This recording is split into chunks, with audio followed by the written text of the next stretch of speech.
Hi viewers, welcome to our channel. Telangana ముఖ్యమంత్రి and Andhra Pradesh ముఖ్యమంత్రి చంద్రబాబు నాయుడు గారు అండ్ రేవంత్ రెడ్డి గారు మీటింగ్ ఏర్పాటు చేసుకోవడం మనం చూస్తాం. అంటే ఉమ్మడి సమస్యల మీద వీళ్ళిద్దరు కూడా డిస్కస్ చేసినట్టుగా వాళ్ళే అనౌన్స్ చేశారు. అయితే ఏ సమస్యలు ఏ అంశాలు ప్రధానంగా వీళ్ళు డిస్కస్ చేశారు, మరి వాటిని అయితే ఇప్పటివరకు అనౌన్స్ చేసింది లేదు.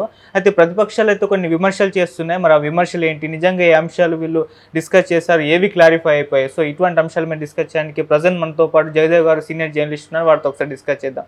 సార్ నమస్కారం. సార్ నమస్తే సార్. వీళ్ళ మీటింగ్ జరిగిన తర్వాత ప్రతిపక్షాలు అయితే కొన్ని కామెంట్స్ అయితే చేయడం జరిగింది.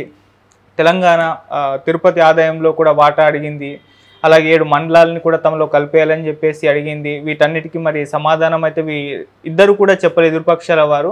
నిజంగా తెలంగాణ అడిగిందా లేదా, అసలు తిరుపతి ఆదాయం అడగడం ఏంటని ఇటువంటి విమర్శలు అయితే వస్తున్నాయి. ప్రధానంగా వీళ్ళిద్దరి మధ్య ఏ అంశాలు చర్చకు వచ్చాయి, వాళ్ళు ఏం చెప్పారు, మీ ఒపీనియన్ సార్ వీటిపైన? ప్రధానంగా ఏం చర్చకు వచ్చాయన్నది పూర్తి స్థాయిలో ఎవరికి తెలియదు. చూచాయిగా ఎక్స్పెక్ట్ చేసినవి మాత్రమే చెప్పడం జరిగింది తప్ప, అది కూడా ఏంటంటే ఉమ్మడి ఆస్తులు సంబంధించి, ఉమ్మడి ఆస్తులు ఇన్ ద సెన్స్ శాఖాపరమైన ఆస్తులు, అంతేగాని నైసర్గిక స్వరూపంలో అక్కడ సముద్రం ఉంది కదా, ఇక్కడ సముద్రం లేదు కదా, సముద్రంలో వాటా అని, ఇక్కడ భూభాగం లేదు అక్కడ భూభాగం వాటా అని కాదు.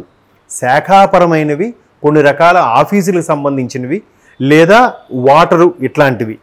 అంతేగాని తిరుపతిలో వాటా అడిగారని, తిరుపతి హుండీలో వాటా అడిగారని, తీర ప్రాంతంలో వాటా అడిగారని కాదు. తీర ప్రాంతంలో వాటా అడిగే ఉద్దేశం ఉంటే మా కేసీఆర్ గారి హయాంలోనే జగన్మోహన్ రెడ్డి ఆయన బాగా క్లోజ్ అయినప్పుడు మచిలీపట్నం కూడా ఏదో పోర్టుకి మాకు లీజ్కి ఇవ్వండనో ఏదో అన్నట్టుగా మాట్లాడుకున్నారంట. అఫ్కోర్స్ కొంతమంది చెప్పేది ఏంటంటే ఆల్మోస్ట్ ఆల్ మచిలీపట్నం నుంచి పోర్టు వరకు మంచి హైవే కూడా వేయించుకున్నది అప్పటి బీఆర్ఎస్ ప్రభుత్వం చేయించిందని కూడా వార్తలు ఉన్నాయి. దాంట్లో ఎంతవరకు వాస్తవం ఉందో తెలియదు కానీ. సో అట్లాంటివి ఏమైనా ఉంటాయి కానీ ఇవన్నీ కాదు. పోనీ అసలు ముఖ్యమంత్రులు ఇద్దరూ మాట్లాడుకున్నప్పుడు మీరు మరి గత 5 ఏళ్ళలో ఏం చేశారు? ఏదో ఒక క్యాపిటల్ స్టార్ట్ చేసుకొని ఆ క్యాపిటల్ పరంగా ఏంటి అని చూసుకోవాలి కదా. ఎంతసేపు కేసులు అవ్వకుండా, అరెస్టులు అవ్వకుండా చూసుకోవడానికి, ఇక్కడ వాళ్ళ ఆస్తులు కాపాడుకోవడానికి గత ప్రభుత్వాలతో సయోధ్య కుదుర్చుకున్నారే తప్ప దీని గురించి ఎప్పుడైనా ప్రస్తావించి మాట్లాడారా? అలాంటి ఏమంటారు? అప్పటికి ఇంకా 5 ఏళ్ళు ఉంది కదా ఉమ్మడి రాజధాని. 5 ఏళ్ళు ఉంటే 5 ఏళ్ళ తర్వాతైనా మీరు ప్రత్యేకంగా క్యాపిటల్ పెట్టుకొని చేసుకోవాలిగా. అప్పుడు ఎందుకు మాట్లాడలేదు? ఇప్పుడు మీరు అన్నట్టుగా అంబటి గారు కానీ, లేదంటే ఆయన ఎవరు మాజీ ఎంపీ భరత్ గారు కానీ డిఫరెంట్ క్వశ్చన్స్ లేవుతున్నారు. అంటే ఊరికే లేనిపోనివి పచ్చగడ్డి వేస్తే బగ్గుమనేలాగా అనుమానాలు క్రియేట్ చేసేసి ఒకప్పుడు రామాయణంలో మంత్రగా క్యారెక్టర్ పోషిస్తున్నారు. ఎట్లా అంటే ఉప ముఖ్యమంత్రి అక్కడ భట్టి గారు ఉన్నారు, ఇక్కడ ఉప ముఖ్యమంత్రి పవన్ కళ్యాణ్ గారు లేరంటే చంద్రబాబు నాయుడు గారు ఒక ముఖ్యమంత్రి హోదా స్థాయిలో కలవడానికి వెళ్ళారు. కీలకమైన వ్యక్తి ముఖ్యమంత్రి కలిసేటప్పుడు ఆ సభకి అక్కడ ముఖ్యమంత్రి ఎవరో తీసుకొస్తారని దీనికేం తెలుస్తుంది? అది ఈయన పరిధిలోకి రాదు కదా. వెళ్ళావు. ఆయనతో పాటు అక్కడ భట్టి గారు కూడా వచ్చారు. పూర్వం రోజుల్లో ఉండే పరిచయాలు బట్టో, ఒకప్పుడు ఉండే సయోధ్య బట్టో వచ్చారు ఆయన. ఇక్కడ రాష్ట్రం కాబట్టి ఆతిథ్యం స్వీకరించడానికి వచ్చారో లేదా గౌరవంగా పిలవడానికైనా వచ్చి ఉండొచ్చు. దాన్ని పవన్ కళ్యాణ్ గారు రాలేదని అంటే జన సైనికుల్లో ఒక రకమైన ఫీలింగ్ క్రియేట్ చేసే ప్లాన్. అంటే ఓడిపోయినా ఏదో తాపత్రయం అంతే. కాకపోతే ఇప్పుడు ప్రధానంగా తెలుగు యూనివర్సిటీ, పొట్టి శ్రీరాములు తెలుగు యూనివర్సిటీకి సంబంధించి, లేదా సెక్రటేరియట్లో ఉండే 32 శాఖలకు సంబంధించి పూర్తి స్థాయిలో అక్కడికి వెళ్ళిపోవాలా లేదా ఆర్టీసీకి సంబంధించిన ఉమ్మడి ఆస్తులు ఉన్నాయి. అట్లాంటి విషయాల్లో ఏవైతే ఉన్నాయో అవి ఎంత మా వాటా ఏంటి, మీ వాటా ఏంటి అని మాట్లాడుకుంటున్నారు. కానీ ఉన్న భూభాగాన్ని ఎలా ఇచ్చేస్తారు? హైదరాబాద్లో ఉన్న భూభాగం, ఈ భూభాగం సగం మీరే, మీరు వాడుకోండి, అలా ఎలా ఇచ్చేస్తారు? అది ఎక్కడ ఉండదు. ఇప్పుడు ఒకప్పుడు ఇండియా పాకిస్తాన్ విడిపోయినంత మాత్రాన పాకిస్తాన్లో ఉన్న పర్టికులర్ ఏరియా మా ఇండియా, అది అక్కడ అష్టాదశ శక్తి పీఠాలు ఒక పీఠం అక్కడ ఉంది, ఆ పీఠం మాదే, ఆ ఏరియా అంతా మాదే, మేము అక్కడికి ల్యాండ్ అయ్యి వచ్చేస్తాము అని అంటే అక్కడ కంట్రీ ఒప్పుకుంటుందా? విడిపోయిన తర్వాత భూభాగంతో సహా అన్నీ విడిపోయాయి. ఎవరి పరిపాలన వాళ్ళది, ఎవరి ఇది వాళ్ళది. అలాంటి విషయాల్లో పైగా విత్ ఇన్ ద కంట్రీ కాబట్టి స్టేట్స్కి సంబంధించి అటువంటి శాఖాపరమైనవి కానీ, లేదా కొన్ని రకాల ఆస్తులకు పరమైనవి కానీ, దీనికి ఇది ఉంది, దీనికి ఎట్లా ఉంది, మీకు ఇలాగ సెటిల్మెంట్ చేస్తామని ఏదో మాట ఇచ్చిపుచ్చుకోవడం గట్రా ఉంటుంది.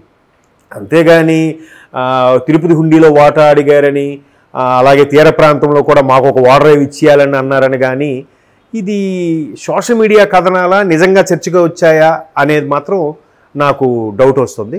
ఆఖరికి నేను 2-3 మిత్రులను కూడా అడిగాను, ఇది ఇందులో ఎంతవరకు వాస్తవం అంటే అడిగారట, అడిగితే బాబు గారు నవ్వి ఊరుకున్నారంట, అంట అట అన్నట్టుగానే ఉంది తప్ప ఎక్కడ నేను చూడలేదు. మేబీ దాని గురించి ప్రస్తావన వచ్చిందేమో నాకు తెలియదు. అది కాకుండా ఇప్పుడు కొన్ని ఆర్బీఐ ఉంది. ఆర్బీఐ అనేది ఇక్కడ ఒక బ్రాంచ్ పెట్టుకుంటుంది క్యాపిటల్లో.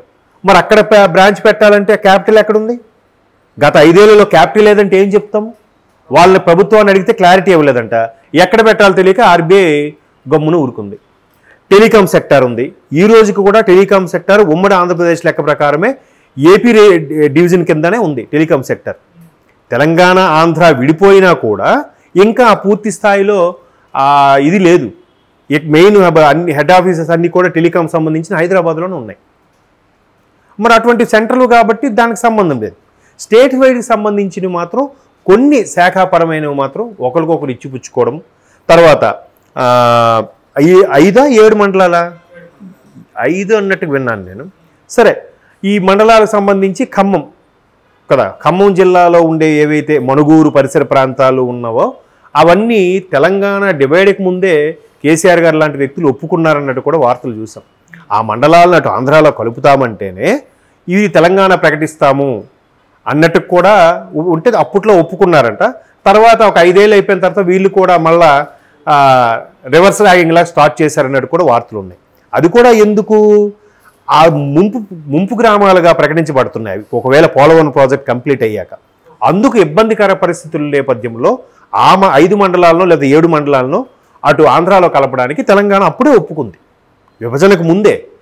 సో ఇప్పుడు మళ్ళీ ఈ అంశం లేవనెత్తడం అనేది కరెక్టే. దానికి మేబీ తెలంగాణలో సార్ మొదటి నుంచి అది ఖమ్మం పరిసర ప్రాంతాల్లోకి వస్తుంది, ఒక అలవాటుగా ప్రక్రియగా ఉంది కాబట్టి అది మా తెలంగాణలోకి ఇచ్చేస్తే బాగుంటుంది అంటే అక్కడ స్థానికంగా ఉండే ప్రజలకు కూడా అడుగుతారు కదా అభిప్రాయం. వాళ్ళకి లేని ఇబ్బంది ఇక్కడ ప్రభుత్వాలకు ఏమొచ్చింది? స్థానిక ప్రజలు కూడా లేదు, మొదటి నుంచి కూడా ఉమ్మడి ఖమ్మం జిల్లాకు చెందిన వాళ్ళమే, సో మాకు తెలంగాణలో కలిపేయండి అని వాళ్ళు అన్నారు అనుకోండి.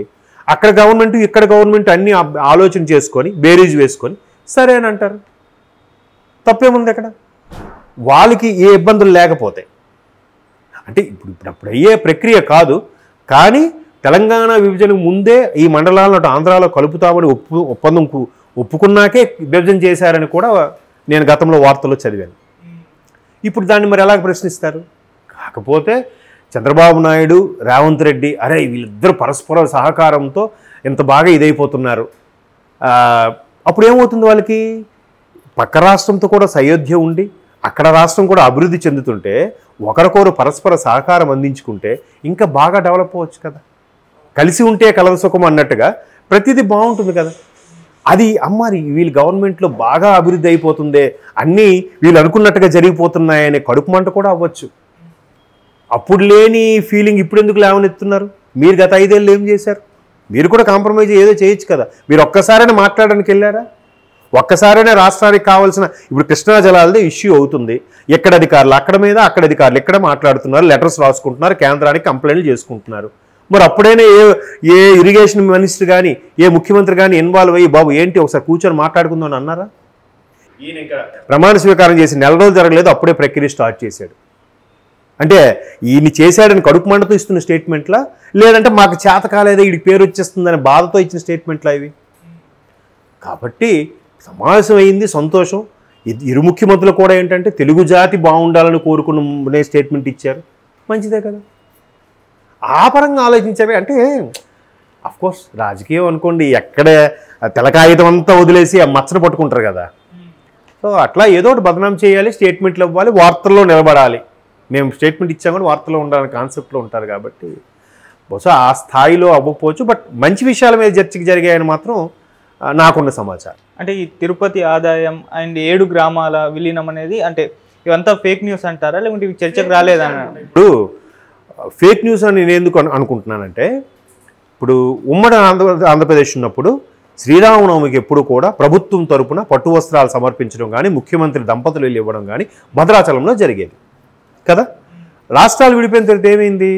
ఇదే తెలంగాణ అనేది భద్రాచలంకి సమర్పిస్తుంది, ఆంధ్రప్రదేశ్ అక్కడ ఒంటిమిట్ట సంథింగ్ అక్కడ సమర్పిస్తుంది. మరి అక్కడ ఎందుకు డివైడ్ అయ్యారు? లేదు మేము ఎక్కడ ఉన్నప్పుడు మాకు ఇది హక్కు అని చెప్పి ఆ ముఖ్యమంత్రి ఇక్కడికి వచ్చి సమర్పించారా? లేదు కదా. అలాగే బ్రహ్మోత్సవాలు జరిగినప్పుడు ధ్వజారోహణం ధ్వజ అవరోహణం సమయంలో కూడా వెళ్ళి అక్కడ ముఖ్యమంత్రి పట్టుబస్తాలు సమర్పించి అక్కడ ఆంధ్రప్రదేశ్ ముఖ్యమంత్రి వెళ్తున్నారు కానీ తెలంగాణ ముఖ్యమంత్రి వెళ్ళి ఇవ్వట్లేదుగా. అవి మొదటి నుంచే అవి ఏంటంటే పుణ్యక్షేత్రాలు, అక్కడికి అది సరి, అక్కడికి అది ఆ క్లారిటీ వేరు. దాని హుండీ ఆదాయం భద్రాచలం హుండీ ఆదాయం అటు అలా అడుగుతారా? ఇప్పుడు ప్రపంచంలో భారతదేశంలోనే అత్యంత పెద్ద జాతర ఏదంటే సమ్మక్క సారలమ్మ జాతర. మరి సమ్మక్క సారలమ్మ జాతరలో కూడా సగం ఆంధ్రప్రదేశ్కి ఇస్తారా? చెప్పండి. ఈ సంస్కృతి ఇది. బోనాలు ఇక్కడ ఉన్నాయి, బోనాలు కూడా అక్కడ నిర్వహించాలని అంటారా? సంక్రాంతి అక్కడ బాగా చేసుకుంటారు, సంక్రాంతి కూడా ఇక్కడ చేయాలని అంటారా? అది సంస్కృతులకి ఎలాగా, సంస్కృతులకి దేవాలయాలకి ఎలా ముడి పెడతారు? ఇవన్నీ ఒక రకంగా క్రియేట్ చేశారేమో అనుకుంటున్నా. అయితే తెలుగువారిగా మాకు కులదైవంగా వెంకటేశ్వర స్వామి ఉన్నాడు కాబట్టి బోర్డ్ ఆఫ్ మెంబర్స్లో మాకు అవకాశం కల్పించండి నన్ను అడుగుండొచ్చు. గతంలో కూడా తెలంగాణ వ్యక్తులు చేయలేదా? చాలామంది చేశారు మెంబర్స్గా. ఏది స్టేట్ డివైడ్ అయిపోయాక కూడా ఇవ్వలేదా? ఇచ్చారుగా. అలాంటివి ఇవ్వచ్చు కానీ హుండీ ఆదాయంలో సగం ఇవ్వాలని నా అభిప్రాయం. అంటే సార్ ఉమ్మడి సమస్యల మీద పరిష్కారం అని చెప్పారు, కాకపోతే ఉమ్మడి సమస్యలు ఏంటి అని చెప్పేసి ఇరుపక్షాల వారు కూడా బయట పెట్టలేదు. ఈవెన్ అంటే దీన్ని బోత్స గారు కూడా ఒక ట్వీట్ చేశారు అంతకుముందు, లైవ్ పెట్టాలి ఈ సమావేశము, అప్పుడే తెలుస్తుంది ఏం డిస్కస్ చేస్తున్నారో వీళ్ళు అని చెప్పేసి. అంటే ప్రజలకు ఇప్పుడు ఆ సమస్యలు ఏంటి, వీళ్ళు ఏం మాట్లాడన్నా తెలియాల్సిన అవసరం ఉందంటారా సార్? మీ ఒపీనియన్ దీనిపైన? లైవ్ పెట్టాలి బోత్స గారు అన్నారు. అవును, నిజమే. ఎందుకంటే బొత్స గారు అన్నారని అంటున్నాం కదా, మరి ఆయన గురించి మాట్లాడుకోవాలంటే ఆయన ఏదో ఒకటి అనాలి కదా, ఏదో ఒకటి అనాలి కదా. మంత్రివర్గ సమావేశాలు అసలు లైవ్ ఎప్పుడైనా ఇచ్చారా? మంత్రివర్గ సమావేశాలదే లైవ్ ఇవ్వలేదు. అలాంటి ఇరు రాష్ట్ర ముఖ్యమంత్రులు మాట్లాడుకున్నప్పుడు దాంట్లో చాలా విషయాలు ఉంటాయి, ఎవరు లైవ్ ఇస్తారు? అయిపోయిన తర్వాత ఇద్దరు కలిసి ప్రెస్ మీట్ పెట్టా ఏదో జరిగింది. మంత్రివర్గ సమావేశం కూడా ఇవాళ సమావేశం అయ్యింది అని వస్తుంది, ఒకసారి ఒక మీడియా మిత్రులందరూ లోపలికి వెళ్ళి అందరికీ వీడియోలు తీసుకుంటారు, ఫోటోలు తీసుకుంటారు. అంతేగాని సమావేశంలో ఏవి చర్చకు అంశకొచ్చాయో అవన్నీ ఎక్కడైనా మాట్లాడతారండి? అక్కడ భిన్న అభిప్రాయాలు వ్యక్తం చేస్తారు. అయ్యా మనం ప్రజలకు ఈ విధంగా సహకారం అందించాలనుకుంటున్నాము ఏంటి, వెంటనే ఇంకొక మంత్రి లేచి అయ్యా మనం ఇలా చేయడం వల్ల మన పార్టీకి నేమ్ ఎక్కువ రాదేమో, చూడండి పార్టీకి కూడా మేలుకోరేలాగా ప్రజలకు కూడా మేచేలాగా అని అంటాడు. అది లైవ్లో ఎలాగ అనగలడు? అనలేడుగా ఆయన. ఎగ్జాంపుల్ చెప్తున్నా ఇది, ఇట్లాంటి మాటలు. అయ్యా ఇది బాగానే ఉంది కానీ అది పర్టికులర్గా ఒక సామాజిక వర్గంకే బెనిఫిట్ అవుతుంది, మిగతా సామాజిక వర్గాలు ఫీల్ అవుతారయ్యా అంటే, అవునే అయ్యా పోనీ వేరే వాళ్ళకి ఇంకోటి చేద్దామని అన్నాడు అనుకోండి ముఖ్యమంత్రి స్థాయి వ్యక్తి, అదేమో ఆ సామాజిక వర్గంగా చేయమంటున్నాడు మిగతా వాళ్ళకి చేయట్లేదు అంటున్నాడు, లైవ్లో ఇదవుదా? అది ఇప్పుడు అంత సీనియర్ అయిన మంత్రి ఇంతకుముందు ఏమైనా సమావేశం లైవ్ ఇచ్చారా? ఆయన అడుగుతారు చెప్పండి. అంటే సింపుల్ లాజిక్ ఏంటంటే జనాల్లో ఉండాలి, ఏదో ఒక స్టేట్మెంట్ ఇచ్చారో వార్తలు అబ్బా ఆయన ఉన్నాడు రా అని అనిపించుకోవడం కోసం మాత్రమే. నాకు అదే అర్థమవుతుంది. మరి మీరు ఇంతకుముందు ఎప్పుడు ఇచ్చారా? ఎప్పుడైనా మీరు కోరారా? ఇప్పుడు ఎందుకు అంటే అదే చెప్తున్నాను కదా, అరే ఇద్దరు ముఖ్యమంత్రులు సయోధ్యగా భలే నెల రోజులు కూడా అవ్వలేదు ప్రమాణ స్వీకారం చేసి భలే మీటింగ్ పెట్టుకున్నారే, మళ్ళీ ఎక్కడికక్కడ చక్క తేల్చి పడేస్తున్నారే, ఎక్కడికక్కడ సమావేశాలు సమీక్షలు నిర్వహించి బాగా చేసేస్తున్నారని కడుపు మంటైనతో వస్తున్న స్టేట్మెంట్లా అనిపిస్తున్నాయి నాకు. 5 ఏళ్ళు ఏం చేయలేదు, ఇప్పుడు ఏదో వీళ్ళకి నెల రోజులు కూడా అవ్వలేదు చేస్తుంటే లేనిపోని స్టేట్మెంట్లు ట్వీట్లు. అద్భుతం నిజంగా. పోలేండి ఇప్పుడు ఆ పరంగానే మనం వాళ్ళ గురించి మాట్లాడుకుంటున్నాం కదా, సంతోషం. Okay sir, thank you so much sir.